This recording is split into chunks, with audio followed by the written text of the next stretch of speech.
Shout out to G-Man Boxing.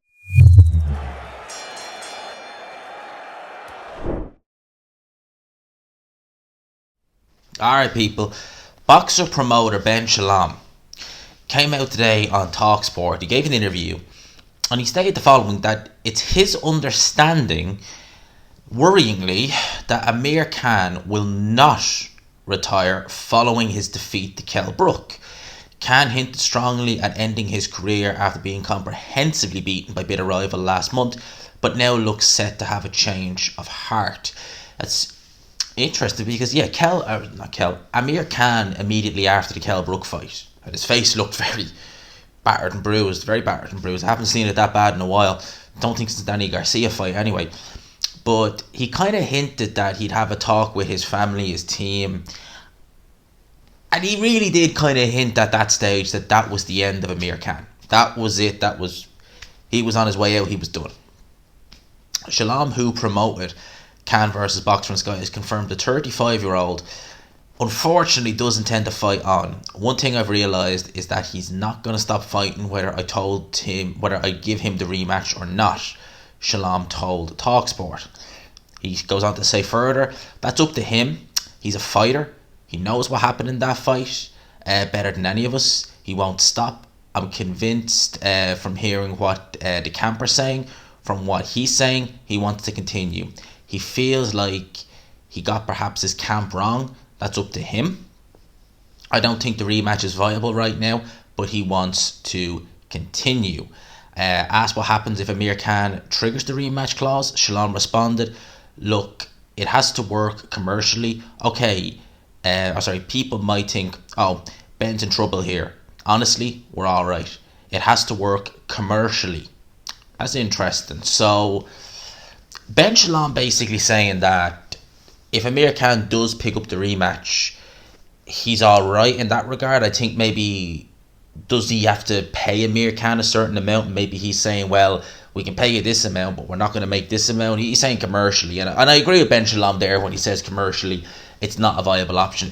It's not. Like, obviously, if Amir Khan had fought Kell Brook and he'd have been stopped, but let's say he gave as good as he got. He hurt Kell Brook a couple of times, maybe even dropped Kell Brook, and it was a kind of seesaw affair where maybe Kell Brook was getting the better of things and he was able to stop Amir Khan because Amir Khan's chin is so poor.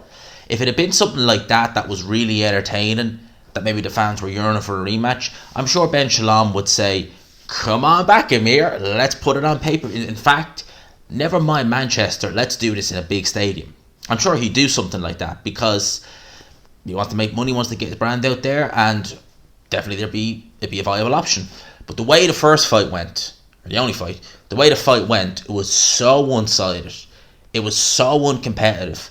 Amir Khan was hurt so often in that fight that there really is no viable, reason to have a rematch. It won't do as good as it did the first time. At least certainly not in my opinion.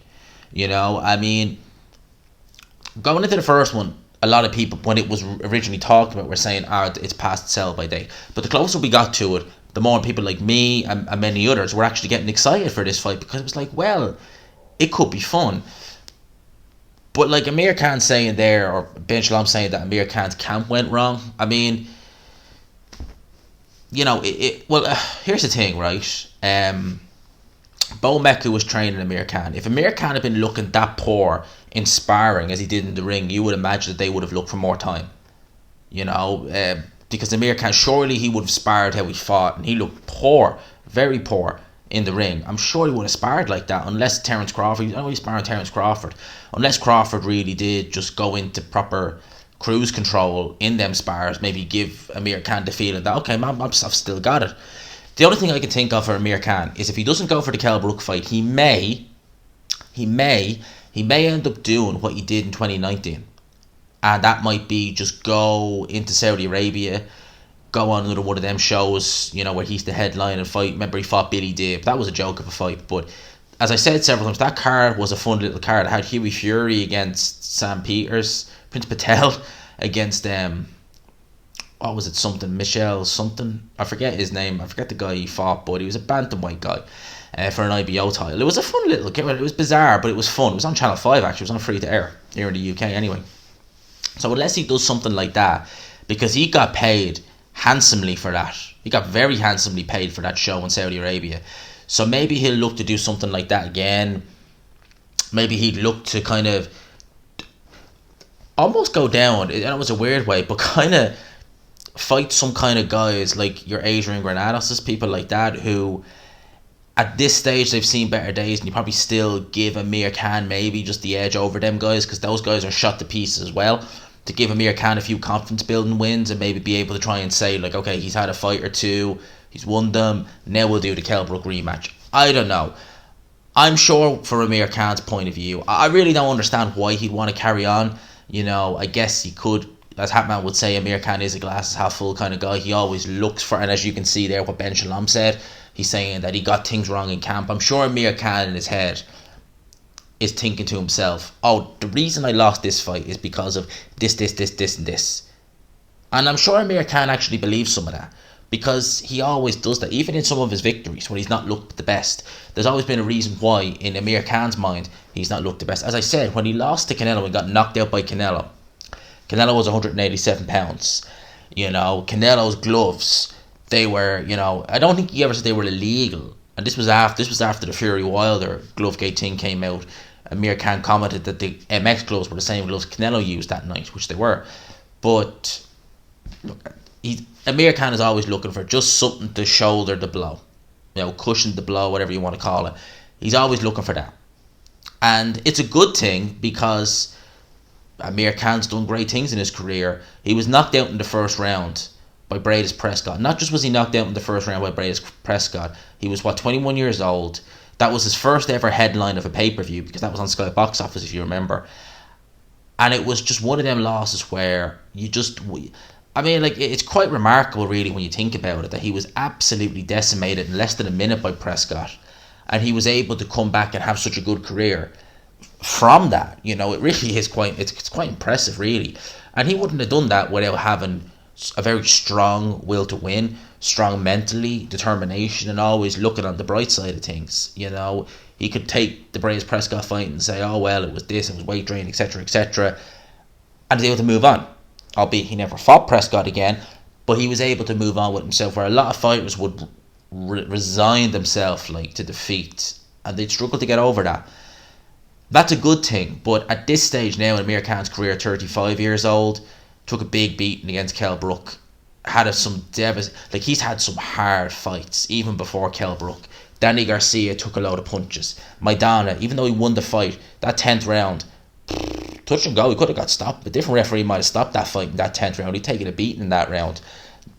That was a horrible knockout against Canelo. One of the worst you'll see. He's had other tough fights as well. And you just think to yourself, you know, at what point does it end? At what point do you tell yourself enough's enough? You know, what was it Ray Leonard said? Was it after he fought Terry Norris, I had my day in the sun? You know, I think that was words to that effect. You can correct me if I'm wrong, but it was words to that effect. When is Amir Khan going to admit that? You know, maybe he's just looking at Kell Brook and thinking, do you know what? There's a couple of mil on the table. Maybe if I change a few things up, I might be able to do it. But I want that couple of mil. Maybe as long as there's money on the table, Amir Khan will always be lured in. The fact that there's a rematch clause there, he sees that that's an easy grab.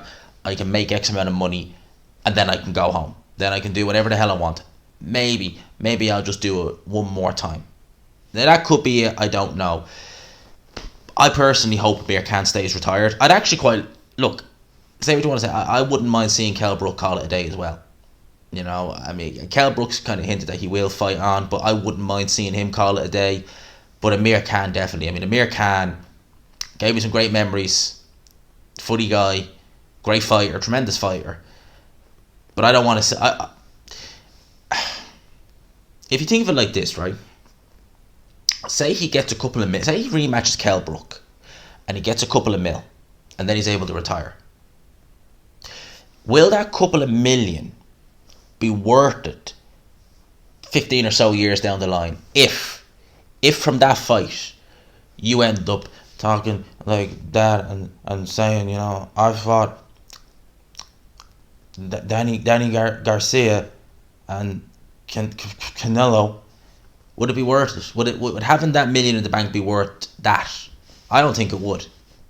I don't think it would, and I don't think he should take that risk personally, but each to their own at the end of the day, as the saying goes. Let's watch the space with this and see where we go. As I said, personally, no real interest in seeing a second fight with the two. The first one piqued my interest, and it was a bit of an anticlimax. It was fun to build up, but the fight was one-sided. I don't see how another fight will go any different, to be honest with you, but we'll watch the space. Let me know what you guys think in the comments section below. If you could, lad and lassie, smash the like button. It really does help me out. 6,800, we're just over. We're nearly there. We're nearly at 7k. Let's push. Let's see if we can do it. For now, I'll talk to you